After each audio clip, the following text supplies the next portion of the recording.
It's the Kenner Chronicles, Ramblings of a Toy Junkie.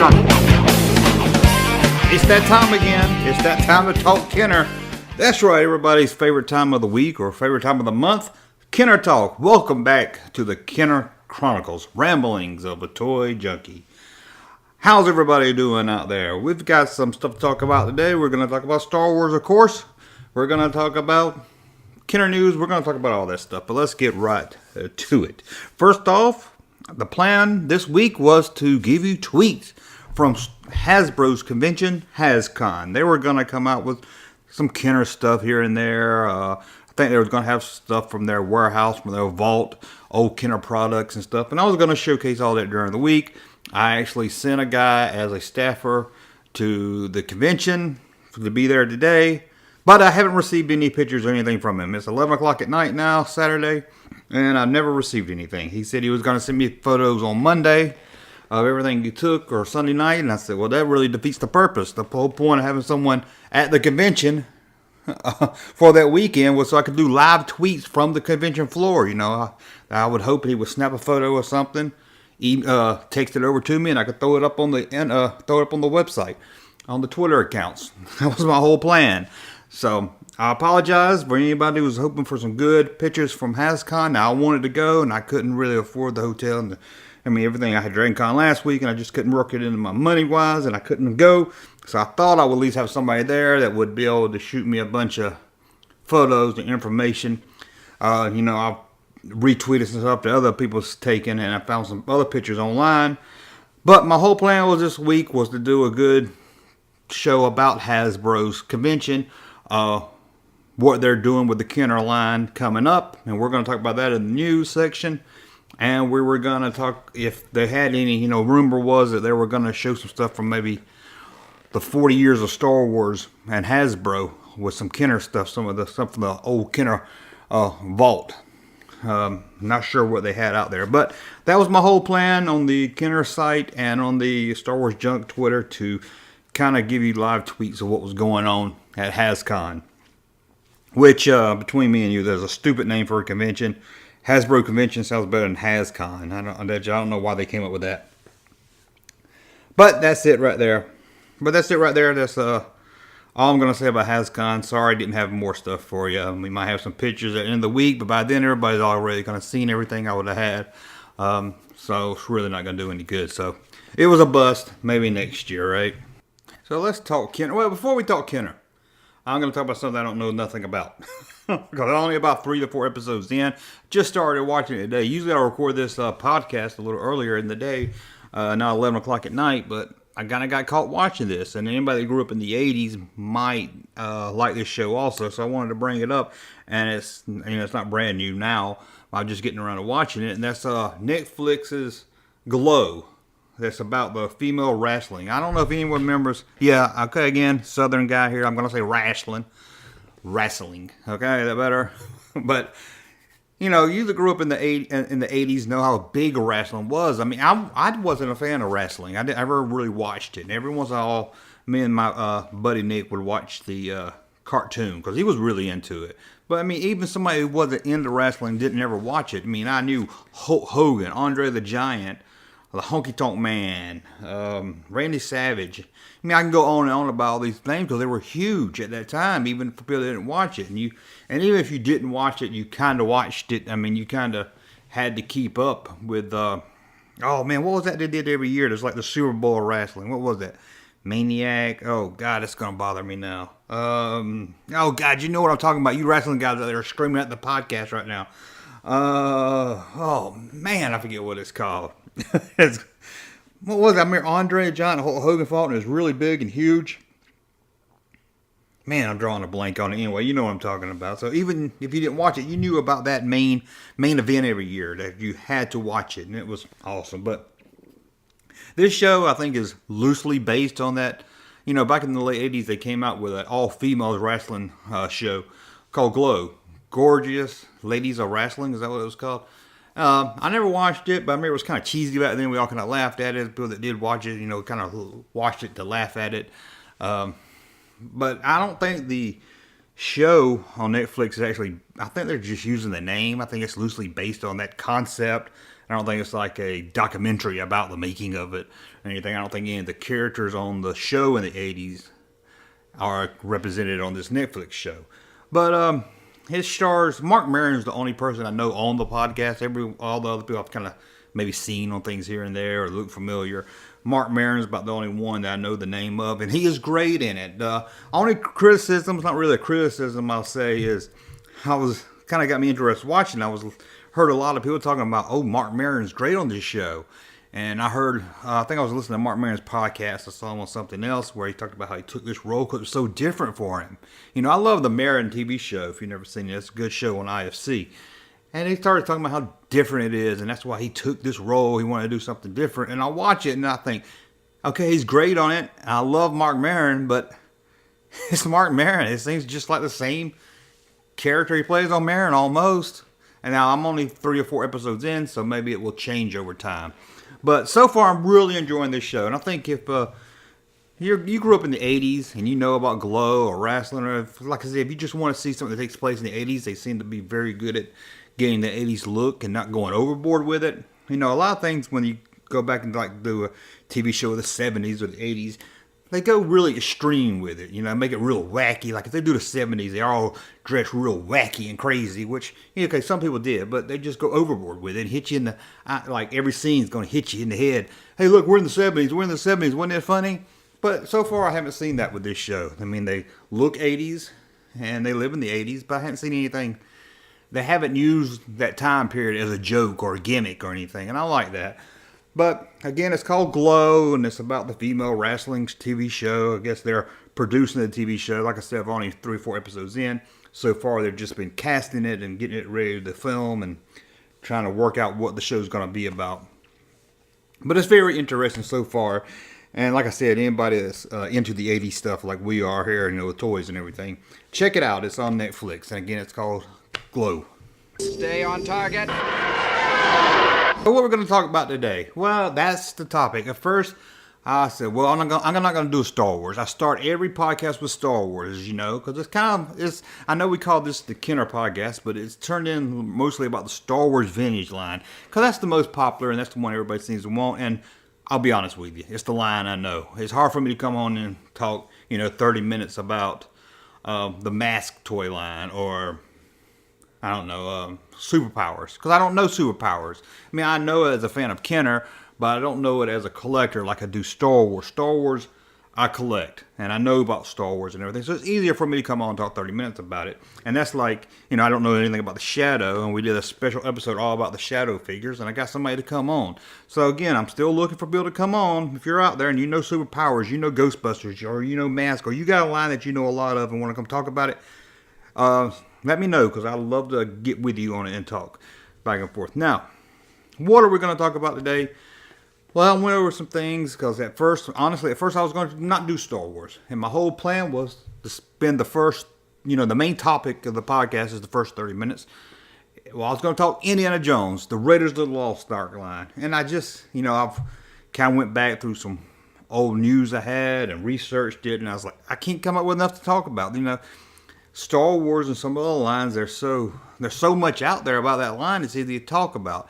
The only thing with Indiana Jones I could really come up with is, why did it fail? And I was going to talk, but I did a whole video asking the question, why did Indiana Jones fail? Not just with Kenner, but when LJN did it with Temple of Doom, and Hasbro did it with their Indiana Jones collection in the 2000s, and they all failed. And but I did a video about that, so I figured, hey, just go ahead and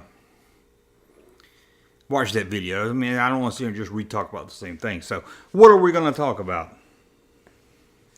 Let's talk about Star Wars variances.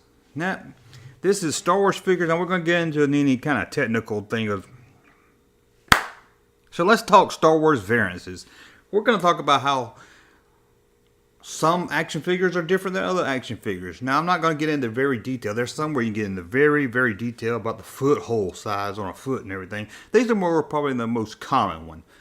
And people ask why they're so different. I mean, if you take just Boba Fett alone, I think there's 5 or 6 of them where the shade of color is a little different.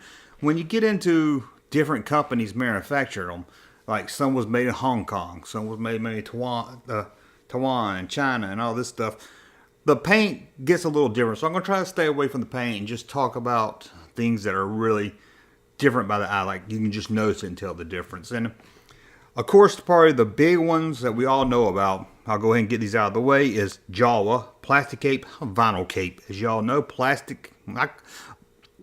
cape or plastic cape. They used to call it plastic cape in the early 90s, and then it became vinyl cape, which is more right. But vinyl cape Jawa was released first. It's it's a cape kind of like Obi-Wan Kenobi has. It's a little different shade to it, but it's made out of the same material.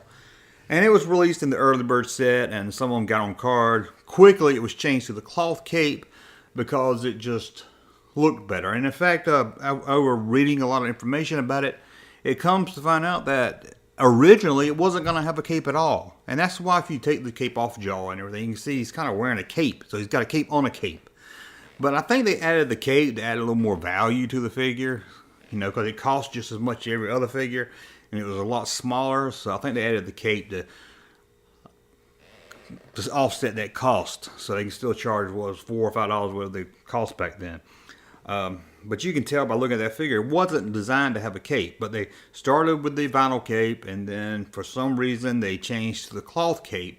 Again, probably to add more value to it, and it just looked better with that cloth cape on it. So we all know about that one. It's extremely rare if you find it on the Star Wars card. And in fact, I think only one has ever been found in Australia on the Empire Strikes Back card. Can you believe that? And I've had some people tell me, hey man, that's fake. I bet that's fake. But no, the top experts at Star Wars, the top men, have all looked at this figure, analyzed it through microscope. They looked at every little detail. You can always tell a card is figure. They haven't been able to copy this yet on the repros and stuff. If you notice, the glue on the bubble in the card is kind of weaved. It's kind of like a honeycomb pattern, and you don't find that on the fake figures, the repackaged figures, the repo figures where the glue's been added back on. They haven't found a way. These people that make bootlegs, I call them bootlegs. Everybody calls them repros, reproductions. But come on, let's call it what it is. It's bootleg. It's a bootleg figure. It's a bootleg card. They haven't been able to copy that yet. So it's pretty, all these people's looked at it, and the Empire Strikes Back Jawa with a vinyl cape is real. I know some of you probably going to say, but it's real. Get over it. It's been verified. I think it's even been graded. It's real. So that's probably one of the most common. The other most common variant is, of course, the lightsabers with the early bird figures and on card. They didn't just come in the early bird set. They also came on the card. That's the Darth Vader, Luke Skywalker, and Obi-Wan lightsaber. I've talked about this before. It's been called the double tip lightsaber or double telescoping lightsaber. You'll see it often on eBay as a DT lightsaber. And what this is for y'all that don't know, we all know Luke Skywalker, Darth Vader, and Obi-Wan had the lightsaber in the hand. You slid the little thing out, the lightsaber came out of the hand, which I thought was a really neat design. I know they changed that later after Star Wars, where you could just hold it, but I really like that whole design of it coming out of the hand. I kind of wish they kept that around, but I know a lot of kids probably didn't like it, and most of the people I've talked to said they like it better where they can hold the lightsaber or you can take it out. But I do like that little slide arm. But anyway, it would slide out and it would have a little tip on it. That's the normal figure. Now on the DT, the double lightsabers, you could take that little tip and pull it with your hand and it would come out again. So it was about double the size. I guess that's why they call it double telescope, because it would double. It would telescope twice.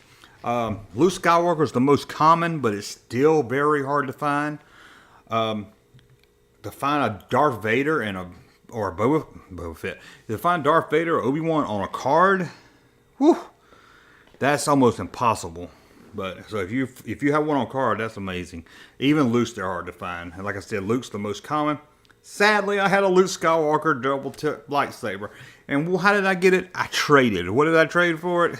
At the time, in around 94, I had a whole complete set of the bad guys from the animated series, Batman the Animated Series, Kenner line. I traded all of them on a news group for the double tip lightsaber Luke, and I don't know, I had to put up, and it broke. I've talked about it, I think, on this podcast before on videos.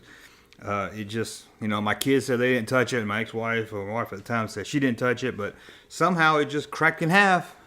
I don't know if it just got old or what, or I don't know, but I lost that figure, man. It kills me that I lost that, because when I got it, it was probably a $200 figure. It was rare, but now to get one, I think a Luke's going to run you $700-800, maybe more if it's graded for sure. So sadly, I probably will never have that figure now, and that bums me out. So what else can we talk about? That's some stuff. Here's another most common one. I'll go ahead and get this one out of the way too. Big head Han Solo, little head Han Solo. First Han Solo little head. That's what came out first, and then Kenner decided that the little head was a little too small, so they redid Han's head. And if you ask me, it looks horrible. It's huge. I mean, it's like a cross between a pop figure and a Kenner figure put together. I mean, it's massive head. It looks horrible. And that's the one they like better than the small one. I don't understand why. But the small one on card is worth more on the Star Wars card. But the final loose, they're both about the same I think, the big head's probably going to be easier to find, but I've never really seen much of a difference of a small head and a big head. It wasn't like Jawa or the lightsabers where they went back and fixed it real quick and it was messed, and there wasn't many out there. This seemed to be, they actually seem to have a lot of these small head ones around where they were still being packed and shipped. You could walk into a store and find a big head and a small head on the shelf at the same time. And sorry I don't have it right in front of me. I think the small head's on the Empire Strikes Back card also, and maybe throughout the line also. I should know that. I should have looked all this up before I started talking, right? So what else can we talk about here? What else is different? Okay, I just looked it up. I cheated, paused it, and looked it up. The small head does appear on the Empire Strikes Back card, but it seems it goes all the way to the Empire Strikes Back 31A card. After that, you only find the large head figures. So, well, what else can we talk about here? Who else is different? Obi-Wan Kenobi. Now, we talked about his lightsaber, but did you know there's something else about Obi-Wan Kenobi that's different? You might have noticed it. The hair. The first Obi-Wan Kenobi had a white hair, but then sometime later it turned to gray. So there's two of them out there. There's white hair and gray hair. Now, I haven't seen on the collector's market there's much difference, especially when it comes to loose. A lot of these variances, so I don't have to keep saying it, is not really anything major. Now, Luke Skywalker's another one where the hair changed. Most of them have with the blonde hair or yellow hair. It's more yellow, right? There's some out there with brown hair. Yep. So you'll have, and that's the Luke Skywalker in the original outfit, which some people refer to, but I hate saying it, farm boy outfit. I hate that word. I don't like it. It's not farm boy. It's Luke Skywalker. Any other figure is not Luke Skywalker. I mean, you got Bespin Luke, you got Jedi Luke, you got Endor Luke. But if you're talking about A New Hope, Star Wars, Tatooine, Luke Skywalker, just call him Luke Skywalker. We don't need to call him farm boy. Okay, that's a little rant right there. Tusken Raiders tubes. Now this is kind of a little bit more harder to spot right off the top of your head. Most people might not know about it. Shall I explain this? Sorry. Most of the Tusken Raiders have filled-in tubes on the side of their face. But some, I think, just in the Return of the Jedi line, had hollow tubes. So that's just something right there to look for.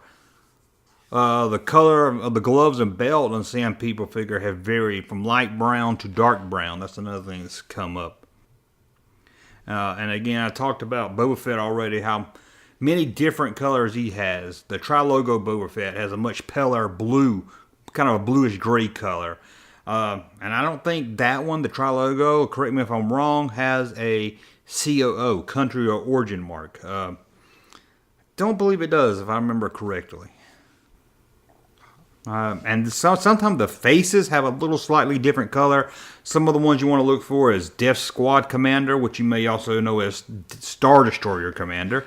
Luke Skywalker in the X-Wing pilot outfit, and the original Princess Leia have a different shade faces you can kind of compare them to. And as long as we're talking about Luke Skywalker in his X-Wing outfit, I'm going to point this out because I pointed it out on Twitter, and a lot of people was like me.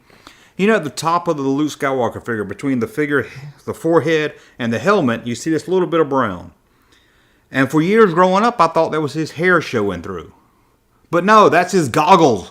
That's his goggles he wears for his X-Wing fighter outfit. That's right. Look at it again. It's goggles. That's not his hair peeking through his helmet. Let's see. Another one, Walrus Man, has different colored tusks. I think one's more of a white, one's more of a pink. And his skin's a little different shade. Chewbacca, I don't think he had any major changes. I think there's a slight maybe variance of one's maybe a little darker and one's might be a little lighter than the other ones. Like I said, being where they were molded and made at. Well, you got a little color off almost on all figures, so we're not going to get into all that. His bowcaster is different. There's one actually coming with the early bird set. It's known as the green crossbow bowcaster. We called it crossbow when I was little, but I think now everybody calls it a bowcaster. But they call it green, but it's not really. If you hold it up to light, it looks like a more like a light blue than the most common one I think is black. But this is more of a light blue. I don't know why they call it green. I guess maybe it's some kind of weird dark green, maybe at the most. Okay, and then we got Bespin Luke. His hair has different color hair on there too, more of a pale yellow and kind of a brown. Some of his boots are a little darker than the others. Like I said, most of this is just little variants of colors more than anything else of anything major. Of course, probably the big variance, if you call it a variance, is Snaggletooth. One's short and red, and the other one's tall and blue. Now, I guess in a way that might be a variant because they're supposed to be the same character, but I look at Blue Snaggletooth as his own figure. If you collect figures, I count both Blue Snaggletooth as his own figure. To me, Blue Snaggletooth is an exclusive figure because it came with the Sears playset. Although it was replaced and the red one was put in once they found out about the error. But, so technically you can call the Blue Snaggletooth a variant. But I'm just going to say it as, to me, Blue Snaggletooth is his own figure. Because it's so different than the other one. We're not talking just changing his color of his clothes. The height, the figure's completely different. So to me, I see him as an exclusive Sears figure. One that's probably easy to spot, that's not really about color. The Princess Leia Bespin figure comes in two different sets. One has her with a turtleneck, and the other one has her with, I guess, no collar. Crew neck is another word I think they call it, where you can see her skin, her neck. I don't know why there's a difference, but there is, and I think the hair is a slightly different color on that one also. And a couple other ones that come to mind. Lando, the original Lando, and the Empire Strikes Back Lando, the one in the blue, the Cloud City one. There's one with him with teeth, and then there's one with no teeth. One of them, he's just smiling real big. What you can see his teeth, and he's smiling, or it looks like he's smiling real big, and the other one's just, no teeth at all, which is kind of odd, because I don't think any of the figures I can remember off the top of my head, you can see their teeth. I mean, I'm thinking of Han Solo, Luke Skywalker. I can't think of any other figure where I can see their teeth. But for some reason they made a Lando with his teeth showing. And then they made one without. Again, most of these variances might run slightly different prices. But none of these, unless it's the major ones like the Jawa and the lightsaber. And if you count Blue Snaggletooth, that's going to run you different. But most of these are so minor that... Are so many produced that it's not like an error and they went back and fixed it real quick. Another one's the Rebel Soldier. One has a really pale face, if that's the right word to use. It's almost like a yellow face. It always looked odd to me on the Rebel Half Soldier. Then they have one that's more kind of an orange tone. Both of them really kind of, if you look at that figure, it doesn't have the same skin tone as maybe the Han Solo Luke Skywalker. I don't know why they had a problem with that skin tone of the Rebel Hoth. A funny story about Rebel Hoth. For years as a kid, I thought that was Luke Skywalker. I mean, when I played Star Wars, I put that Rebel Hoth soldier on my Tauntaun as Luke Skywalker. And I don't know, I think he came out a year before the Hoth Luke did. And I don't even remember having Hoth Luke. So I don't, because we had all the figures growing up. I mean, I had them all until probably the second Jedi wave. But I don't know why I never had that Luke. I don't think I did, or if I did, I don't know why. I always thought that Rebel Soldier was supposed to be Luke.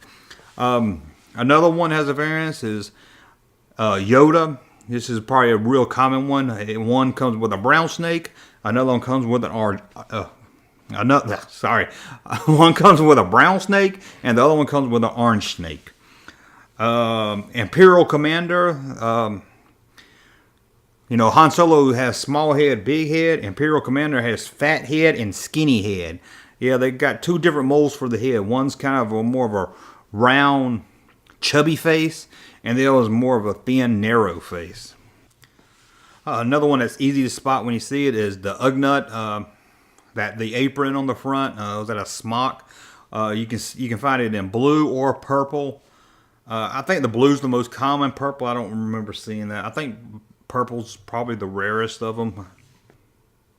And then you got Luke Skywalker. Jedi Knight Luke Skywalker again has that pink face, or the pale face, the kind of white skin. It's really white, kind of like the Hoth Rebel Trooper I was saying has a different color skin tone. You find this on the Luke Jedi, where one's really, really pale, almost creamy looking, and the other one's more of a pink flesh. Han Solo's trench coat on the Endor figure. On the Han trench coat, right around the edges, it flipped down, where the coat kind of flipped down. On that flap, some of the figures have camouflage on that flap, and then some of them don't. Sorry, I'm not explaining it good, but I'll put it this way. If you look at the Han Solo, if you got a loose action figure of Han Solo in a trench coat, you stand him up. If you see any part of his trench coat that doesn't have camouflage on it, then you have the one without. The one with is going to have more camouflage on it. It's easy as that.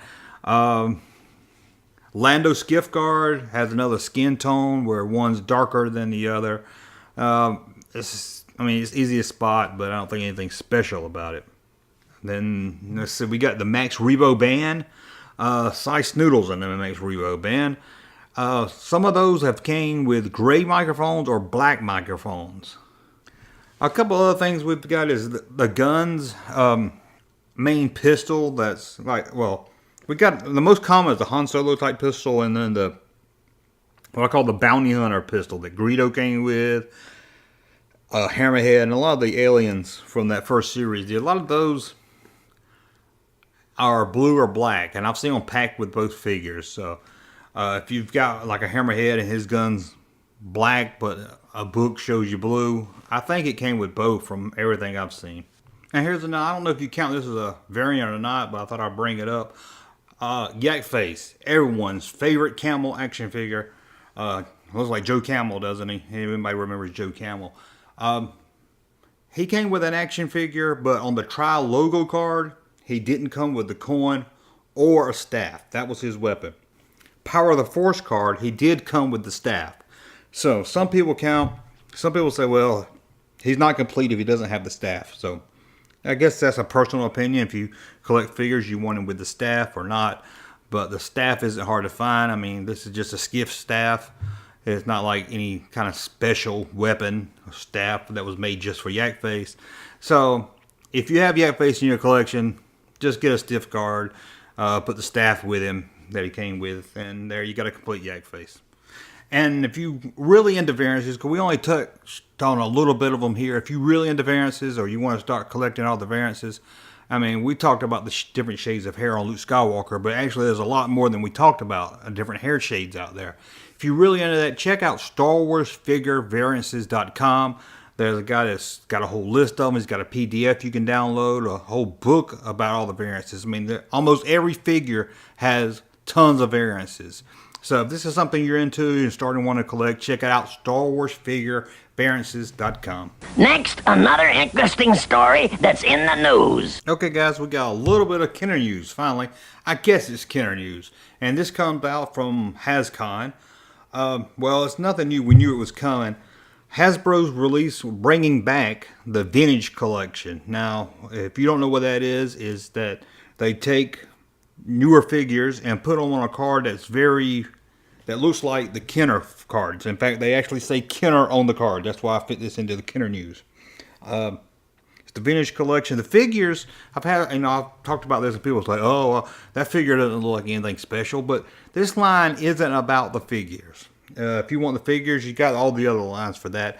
This is really for those that want that card. In fact, if they just sold the cards, I would probably buy the cards. But if you want a figure on the bubble, now again, what this is, if you don't know much about this collection, the vintage collection, they did this a couple years ago, is they just put a figure like the Force Awakens. Like, here's the ones they've got coming out now. We have a Force Order Trooper on a Force Awakens card. We have a Rey on a Force Awakens card. Kylo, which is on a Force Awakens card. So we got a lot of Force Awakens. We're going to have a Rebel Soldier on the Empire Strikes Back card. And it looks like a vintage card. It's the same photo used on the Hoth vintage figure in the 80s line. So as you can see, the cards are supposed to look like the old days, the Kenner line, okay? That's why they call it the vintage collection. And it also has a Jyn Erso on the Rogue One card and a Last Jedi figure of Snoke in his gold robe. So I'm not sure if any more is going to be out. From what I understand, there's no hard release date yet other than 2018.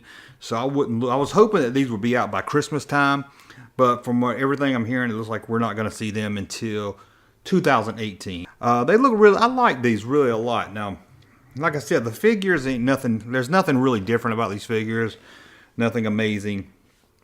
It's mostly, this is mostly for collectors to buy the card. I said it and I'll say it again. I mean, that's the only way to look at it. I wish, I hadn't seen the back of these new cards, but I know from the last time they did it, the back of the cards wasn't anything special. I'm glad that Hasbro's, keeping the Kenner name alive. I'm doing the best I can with Twitter and a podcast to keep the name Kenner alive. But at least they put Kenner on these cards so everybody can see and know the name Kenner, and it just keeps Kenner out there in everybody's mind. It keeps Kenner alive. So I know I rag on Hasbro a lot about certain things, but thank you, Hasbro, for at least, you closed down Kenner, but at least you didn't let the name be forgotten. You understand that Kenner is part of the legacy of the Star Wars brand. So thank you, Hasbro, for keeping Kenner alive. And that's about all we got for news right now. I was hoping HasCon would give us some news about a new mask line, because it's been kind of teased and rumored for about 2 or 3 years. They're supposed to do a mask movie, and if they're going to do a movie, they're going to do figures. We're still one day out from Hasbro Con being over, but I don't think we're going to get any mask news or anything else. What's happening? Well, I'll tell you what's happening, or what happened. Last weekend, Dragon Con. That's right, the annual sci-fi convention in Atlanta, Georgia happened last weekend. This was my 19th year attending Dragon Con. I can't believe it. 19 years, every year. There's 4 days over the Labor Day weekend. I only go on Saturday, be honest with you. Me personally, I can't see doing all 4 days. If you don't know Dragon Con, it's, like I said, a sci-fi convention. This one's kind of different than your Comic Con and stuff. It's ran by fans for fans. That's why you don't see the studios there. You don't see many, you don't see the toy companies running out doing exclusives. Although Funko did kind of an exclusive last year, but from what I understand, it was something that was released at other conventions also. So it wasn't 100% exclusive to Dragon Con. But most of the panels are ran by fans, and then they have guests come in and everything. It's a wonderful time, don't get me wrong. I just, I don't do a lot of the panels, because one thing, I hate standing in line, and so I don't do a lot of the panels, stuff like that. So do I talk about the pros or the cons first? Okay, do I upset anyone that works for Dragon Con first, or do we ease them into my problems with Dragon Con. First, they gave me a press pass, so thank you for Dragon Con for approving that. It was nice to be able to not about to stand in that long line to wait for a ticket, because I don't know why Dragon Con will not mail you a badge. Now, I went to Star Wars Celebration back in April, and they mailed a badge to us. And if someone as big as Star Wars Celebration can mail badges, I don't see why Dragon Con can. I know they worry about people copying it or making bootleg. There's got to be some way. And sadly, they got 3 floors of merchandise dealers and very little Kenner. What's wrong with you, Dragon Con? This ain't Dragon Con's fault. This is, of course, the dealer's fault. I guess they don't. And there's another thing I've seen, being like I said, 19 years, I see less and less Star Wars at this convention every year, and I see it a little bit more. There was a downtime right after Revenge of the Sith, probably a year after Revenge of the Sith. I started knowing a lot less cosplay of Star Wars, a lot less. Because when I first started going, it was mostly Star Wars cosplay. I mean, it was tons of stormtroopers and everything. And I'm seeing less and less, and now I'm seeing a lot of cosplays I don't know. So a lot of girls dressed like monks, or dressed like, not monks. Not Yam, like the 1800s or something. I don't know what that was from. I think they were wearing red. I never understood what that was from. A couple years ago, they were all wearing this weird stocking hat that I found out was from Firefly. So maybe I'm just getting old, because also a couple years ago, they were all wearing a Shriner's hat, and I could never figure out what the Shriner's hat was for. And here's another thing besides losing a lot of Star Wars. 19 years, I have found one thing related to Blake 7. Yeah, that's right. I saw a patch probably about 6 years ago with a Blake 7 logo on it. Now, I'm going to ramble about Blake 7.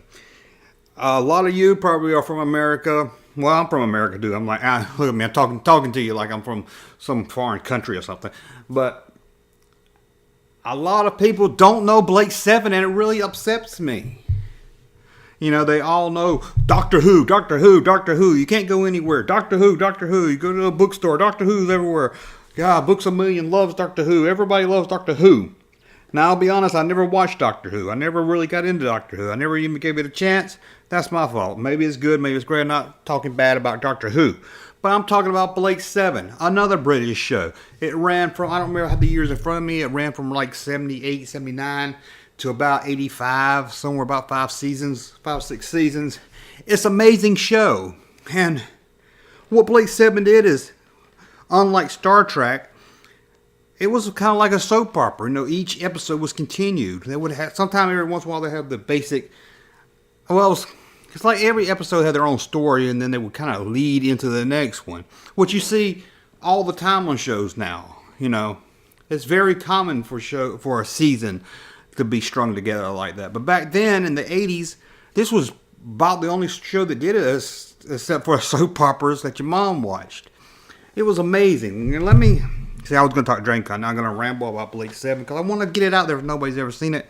I don't even think there's a US DVD release of Blake 7. And God, I wish somebody would stream it. We have BBC America, and they show Star Trek. What? I love Star Trek. But shouldn't BBC America show Blake 7? I just don't understand it. Let me give you well, first, this is how I fell in love with Blake 7. Because people are probably saying, hey, you're some Georgia Southern guy, you know about this Blake 7 show. Well, I would start probably around the late 80s, I would buy Starlog magazine. Anybody remember Starlog magazine? Wow. I mean, this is, pre-internet. We had to get our news somewhere. Starlog was the place to go for movie and science fiction news. For movie geeks, not really movie geeks, but like science fiction, pop culture movie geeks, superheroes, sci-fi movies and stuff. Starlog was the place to go. Starlog magazine. Now, I remember the first issue I bought too. 1987 is the first year I bought, because I walked into a B. Dalton bookstore at the mall. I always checked out the magazine section. I don't know why. I would always go to B. Dalton bookstore at the mall and check out the magazine section I just love to go to B. Dalton's. Man, after Walden Books and B. Dalton, we had them both at our mall. I kind of missed the mall. And I would go, I would spend hours in there. I was probably, early teens. mostly I would go there with my grandma, my grandparents. They would go shop around. I would cruise the mall by myself, and straight to the bookstore. And I'm not a nerd. And I'm not a bookworm. Not to pick up to read. I wish I could read, but I read very slow. And it takes me forever. If you give me a book, it take me, take most people at the most a week or two to read it. It'd take me 6 months. And then I would read a whole chapter and not even know what it's about, and I'd start over. So I'm not a very good reader. Okay, I'm not a very good talker, but hey, I'm doing that also. But oh man, B. Dalton, I would go in there. First I would go hit the magazine section. Check out all the magazines. And then I would go, they had a whole section of like video game cheats, like cheats to Mario books and Zelda and stuff like that. And I guess I was a cheap ass, so I just didn't feel the need to buy it. I remember I would go in there and I would go to like Super Mario World. Was it Mario World? Was that it? Is that the first one that was on Super Nintendo? I remember going in there and I would go through that book and find where I was stuck at. Read about how to do it and try to figure it out. Oh man, you got to fly under the bridge to get the secret in this one. Man, it was great. But I would go look at that, and then I would wander over to they had a whole section of like movie-related books, movie and television. I would spend, 10, 15 minutes there. Then they would have another, 4-8 foot section of music-related books about bands and all kinds of music was out then. And I'll spend another 15 minutes there. And then I would wander over to they had a little children's area that was for, people probably under 13. I was too old to be in the children's section. But I remember, I used to love, they had a Star Wars pop-up book. Man, I used to love looking through that Star Wars pop-up book. But, I'm going to get back to my story. I was going to the magazine rack and I saw Starlog there. Now, I've seen Starlog before, never really bought it, but I've seen it, maybe looked through it a couple times. But they had a 10th anniversary of Star Wars, Luke Skywalker on the cover. Well, not just Luke Skywalker, but what you notice is when you first see it is Luke Skywalker.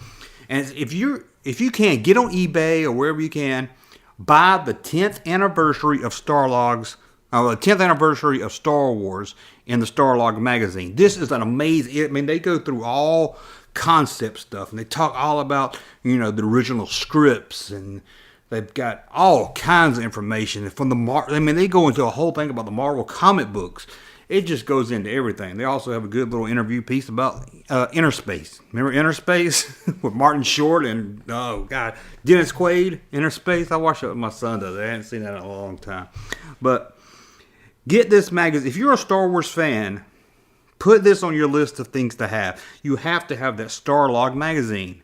It's amazing. I still have it, and every once in a while when I'm doing a video or doing something on Twitter for the website, I will grab that magazine because it's got a lot of stuff on there that I forgot about or stuff I don't know about that I can bring to a video or bring to Twitter to tell other people.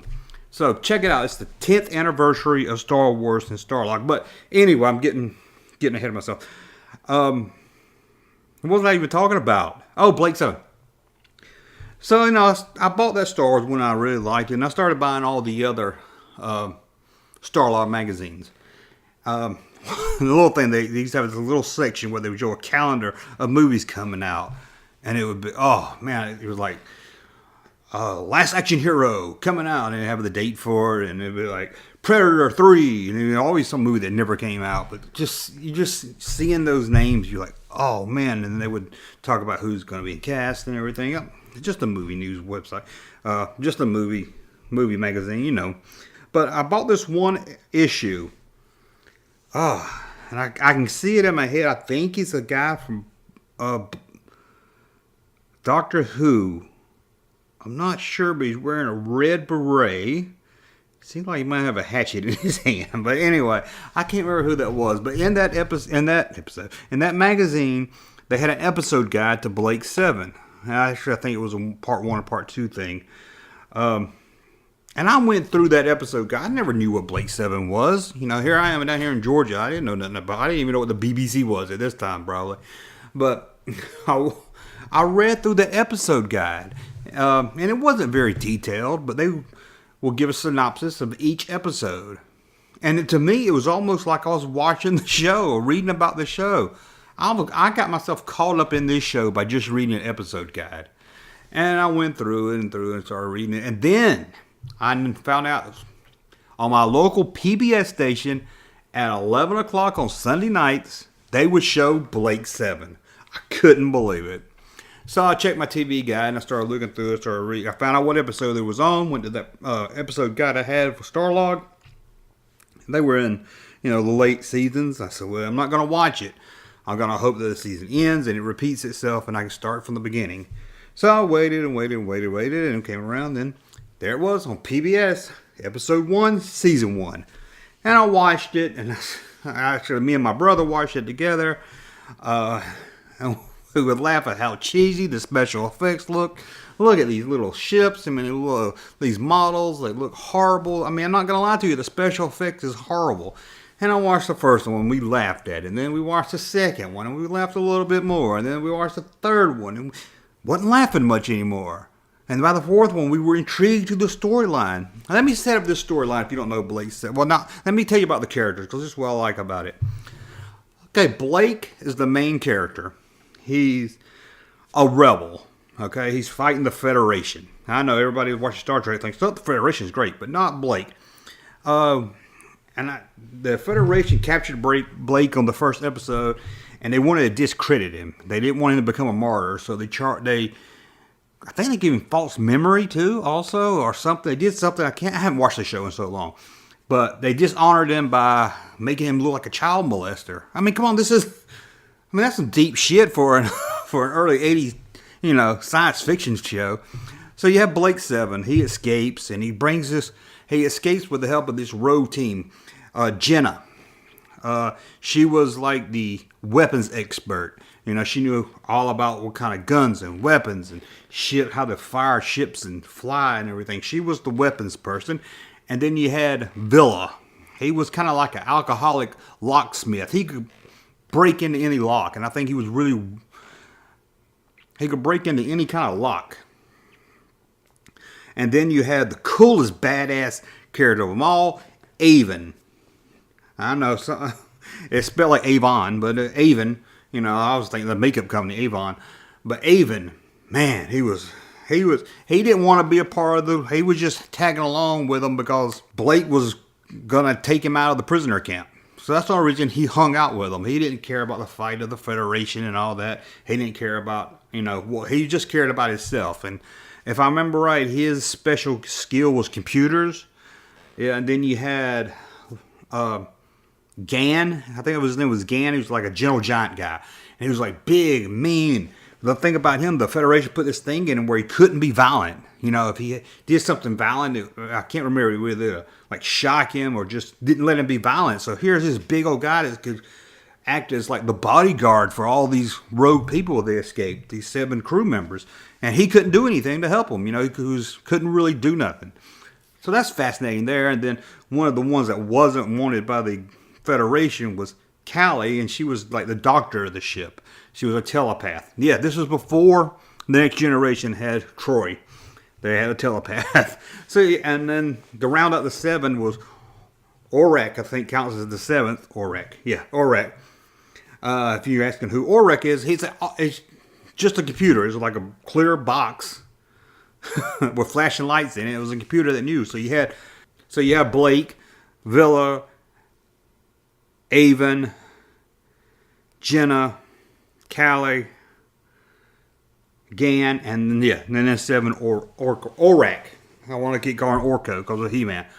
So I mean, they were heroes, but they wasn't heroes. Blake was the only one that was like, "Hey, let's all join up. Let's go fight this Federation," And Villa just wanted to hang out with who was going to keep him alive because he was like the big coward. He was like a coward of the whole crew, but it was amazing. I mean, you rooted for these people. But they wasn't heroes. I mean, maybe Blake you can see was because he was wanting to fight against the evil Federation. But you had the other people that were just there because it was a safe passage. It was a way to get them off that prisoner ship.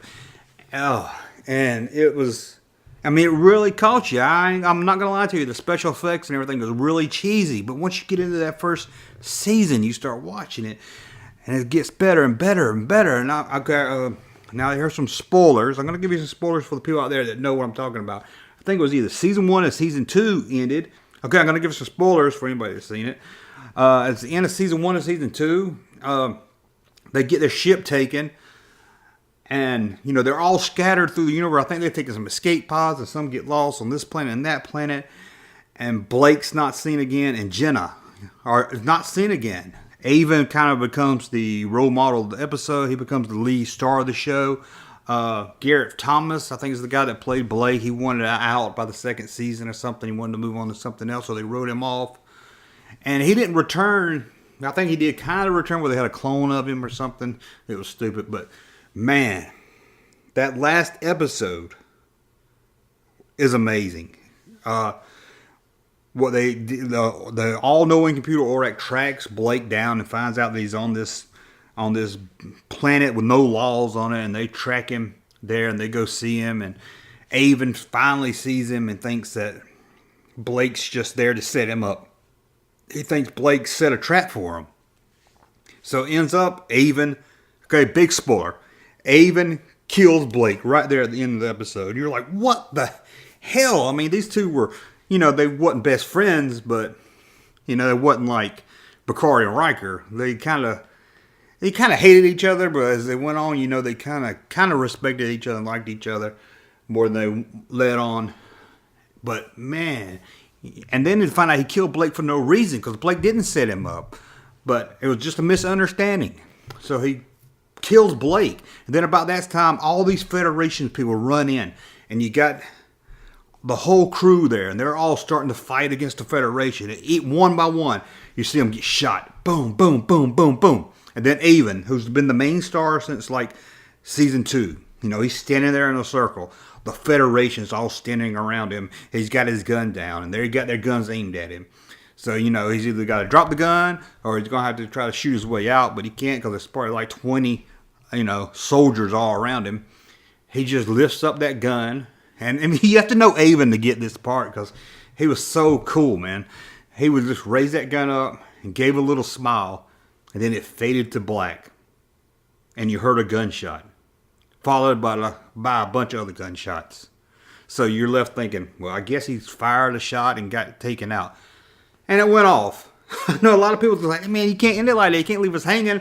But I loved it. I love when they leave you hanging like that. I like to draw. I don't like everything to have a complete closure. I like, you know, give me something that I can make up the ending in my head. You know, now Blake 7 can end the way I want it to end. Maybe. I mean, they all kind of died. But the weird thing is, for any Blake 7 fans out there, if you notice, Blake is seen lots of blood all over him. The other ones are seen getting shot with no blood. So you can easily say, well, maybe they were stunned. You know, they got a stun gun. And, of course, they're faded to black, and you never actually see what happened to Avon. So it's always been in my mind what happened. I wish they would show Blake 7 again. There was talk about Sci-Fi Channel doing a reboot of it, which kind of got me worried but excited, because it would at least get the name back out there and maybe start getting people excited about the old show. But man, if you get a chance, actually I think the episodes are on YouTube. Check it out, Blake 7. Like I said, when you first watch it, it's going to be cheesy. You're going to laugh at it, but give it a chance. Watch the first season, and I guarantee you, if you're into science fiction, if you're into Star Trek or any science fiction type TV show, you'll enjoy it. Just give it the first season, and it gets really good. Trust me, it does. I hope I sold you here on it. It gets better than Jason of Star Command. Does anybody remember Jason of Star Command? Oh, I couldn't wait on Saturdays. I think at like 11 o'clock, 11:30, Jason of Star Command came on. Oh, I tried to go back and watch it. I saw it on YouTube, and I think Hulu actually has it. Yeah, Hulu or Netflix has Jason of Star Command, and it's horrible. So I'm not recommending Jason of Star Command, but I am recommending Blake 7. Check that out. It's very good. Now see, here I am rambling again. That's why they call it Ramblings of a Toy Junkie, because I start rambling. What was I even talking about? I was talking about Dragon Con, and somehow got off into Blake 7. Man, Blake 7's a good show. Why does Blake 7 get no love? Can somebody tell me why it gets no love out there, at least in America? I would give anything for some Blake 7 action figures. But Dragon Con, like I said, they're very low on Kenner stuff. But that's not Dragon Con's fault. That's the dealer's fault. They just don't bring it. And truth is, maybe it's my fault too, because I don't really buy it when I see it there, because I know I can get it. I get on a Facebook group or something I'm looking for and find it cheaper than that. But here's my major problem with the Dragon Con. It's in 5 different hotels, all in downtown Atlanta. You have to walk a block or 2 to get to each one. Well, I mean, they're all across the street from each other, but if you want to get from, the Walk of Fame to the merchandise room, you're going to walk like 3 blocks. And I can't imagine somebody's first time being able to find all this stuff, because I've been there 19 times and it still takes me a minute. Okay, where we go from here? And here's the bad thing. You're trying to walk, everywhere you try to walk, you're right up against somebody. It is so crowded you can't even move. And you finally get your way to the merchandise section, the dealer's room, which is 3 floors. But you get there and you got to, no matter what time you go, you got to wait outside, because there's a long line and it only can let a certain number of people in. And there were over 80,000 people at Dragon Con this year. So you get there and you wait in this long ass line to get into the merchandise room. Then you get in there and you can't look at anything, because you're backed up. I mean, you go to a booth that's got some toys and stuff in it, and there's, it's a little, 10-foot section, and you got 20 people standing there looking. You got another 15 people there waiting to look when the other people move, and you can't really get nothing. Everything's cram-packed, and then, it's just too much. Come on, Dragon Con, you've got to do something. You got to either add more hotels, or you're going to have to change the location. I know you probably got some kind of deal with these hotels, and hotels don't want to lose you at all, but you need a convention center or something, because I'm telling you, you got to take you forever to get inside of one of these hotels, because you're all crammed in there. It's just way too much. I did Star Wars Celebration back in April, and that was probably, I'm not sure how many people was at Star Wars Celebration. Might have been more, might have been less, but it wasn't crowded. Now, there was a lot of people there, and there was some lines to wait in and everything, but it never, like going through where you buy stuff at, I never had to wait in line to get to that room. I could go to a booth, I could sit there and shop it without, being squeezed in, trying to stand up on my toes and look over somebody to see what he's looking at and try to reach over there. So, Dragon Con, you got to do something. I mean, I had a blast, and I love going to Dragon Con. My son loves it. He dressed up like Spider-Man. He has a really great time, but it's just too crowded. I mean, I can't say it enough. I mean, it's wherever you go, you're shoulder to shoulder. But I did get to see John Cusack, one of my heroes growing up. I love John Cusack. Have you ever seen the movie High Fidelity? It's probably one of my favorite. It's probably my top 10. Now, I don't like doing top 10 movie lists, because I can write down 10 movies and then the next day I can say, oh, what about this one? What about that one? It changes so much. But John Cusack is amazing. He has to be one of my top 10 favorite actors. I wish I got his photo or his autograph, but to be honest with you, it was $80 for a photo or $80 for an autograph. And, I guess I am tight with my money, but I was like, $80? But then when I got home, I was like, well, maybe I kind of wish I did. But also, it wasn't just $80. It was $80 in cash. That's a big difference. I don't carry cash with me, and I didn't have, $80 is a lot. But then when I started thinking about it, I said, it's John Cusack. So when I got home, I was like, well, maybe I should have got at least a photo with him. I tried to sneak a photo of him, and one of the guys got upset that works there. And, they got pictures, they got signs up, no pictures. But I tried to sneak one and got busted. He actually made me go into my phone and delete it. So lesson learned, don't sneak a picture of John Cusack. Now, right around the corner was Gil Gerard that played Buck Rogers. No line, nothing. Snapped a picture of him. Nobody really cared. Kind of felt sorry for him because he's sitting over there by himself, and should have talked to him. He didn't have an agent or anything with him. That reminds me, a few years ago, well, it's been longer than that, probably 10 years ago, saw Soupy Sales. Does anybody remember Soupy fucking Sales, man? I remember me and my brother used to watch the Soupy Shells. Man, come on, it's 1 o'clock in the morning. Sorry, I talk bad as it is. Soupy Sales. I can't remember if it was good or not. I remember we used to watch it, but I saw him at Dragon Con. He looked real old and sitting there by himself. He didn't have a line or anything, and I felt sorry for him. I wanted to go just get his autograph and talk to him just because he was sitting there and looked so lonely, but I had other things to do. I didn't have time to stop and talk to him. But that's Dragon Con. Like I said, I don't really got much to say. I didn't do the panels, and it's not really a con that you bring news out of. It's more of a fan get together, the way I look at it. And that's what I like about it. That it's for the fans, ran by the fans. That you don't have. I've never been to Comic Con. I would like to go one year, but I hear they're really crowded, even worse. Comic Con has almost turned into a studio con where the studios are the pitch their latest thing, which is good. I mean, it brings in a lot of guests. It brings in a lot of big stars and everything. But something about Dragon Con being, like I said, ran by fans and for fans, it's just something more appealing to me. But that's again because I've never been to Comic Con and not say anything bad about Comic Con. I would love to go there. And I just want to talk about something else real quick. Because when I was ranting about Blake 7, this popped in my head and I wanted to ramble into it also. So let's talk about Quantum Leap. Oh boy. Now I know what you're saying. This is a Kenner podcast. Why do you want to talk about Quantum Leap? Well, I'm not going to really talk about it that much. I just want to say, because I was talking about Blake 7 and how it ended. And I love Quantum Leap. I think it's one of the best series finals ever. And all I see is people hating on it. Do you remember Quantum Leap? Did you watch Quantum Leap? It's an amazing show when you think about it. It's so different than anything else. And every episode was different because Sam would leap into somebody and had to be somebody else. It's a really great show, and I love the Evil Leaper. I love that one where he leaps into the mental hospital, and when he leaped into Lee Harvey Oswald. There's some really great episodes, but my favorite by far is episode Mirror Mirror. It's the last episode.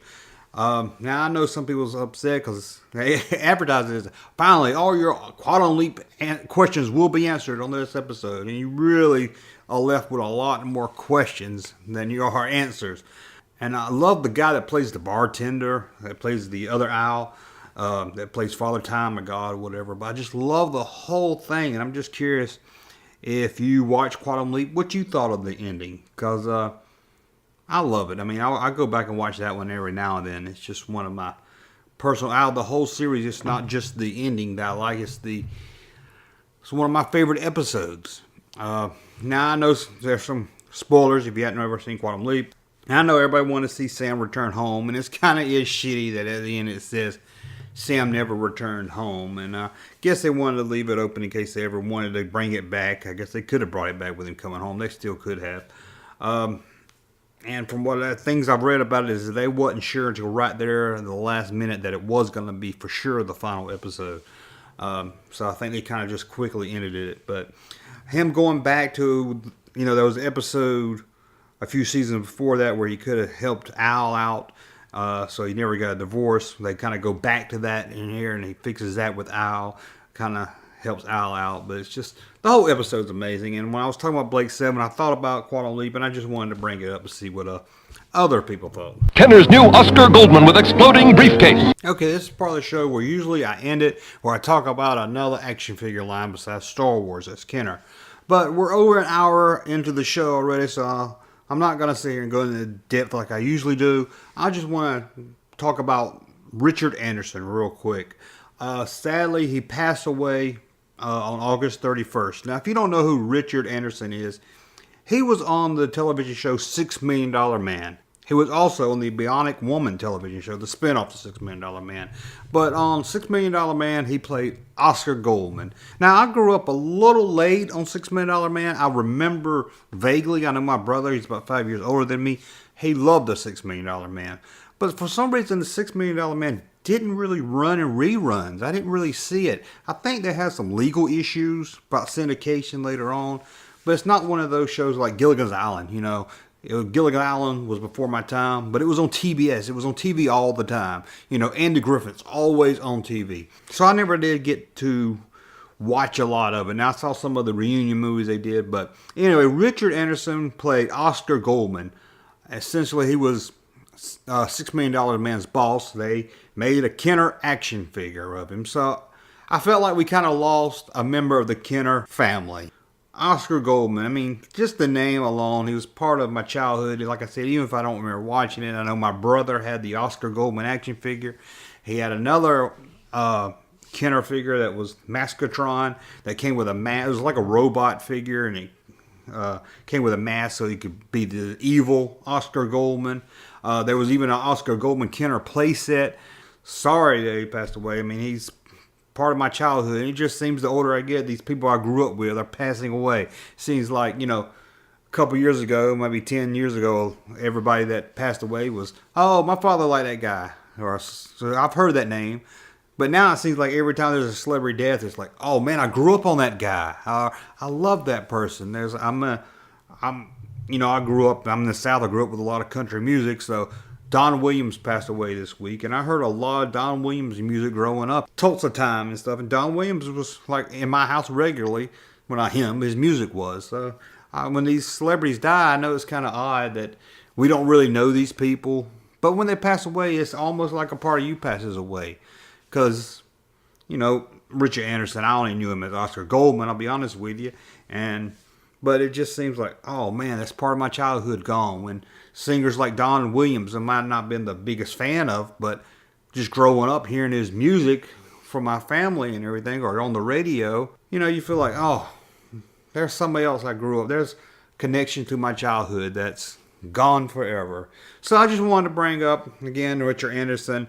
But we're going to get out of here. I feel like I've talked for over an hour. I feel like my voice is getting weak here. I've been talking so much. So thank you again for listening, and we'll be back in 2 weeks to do this again. Living on Tulsa time. Living on Tulsa time. Gonna set my watch back to it, 'cause you know I've been through it. Living on Tulsa time. Kenner's new Oscar Goldman with exploding briefcase. I have a secret assignment for the $6 million man. It's in my briefcase. Careful, if it's open wrong, it'll self-destruct. Check video scanner. Oscar will contact headquarters. Your orders, Steve. Hey, man's gonna try and hands the briefcase. Look out, it'll blow apart. Oscar Goldman with exploding briefcase, $6 million man and mask.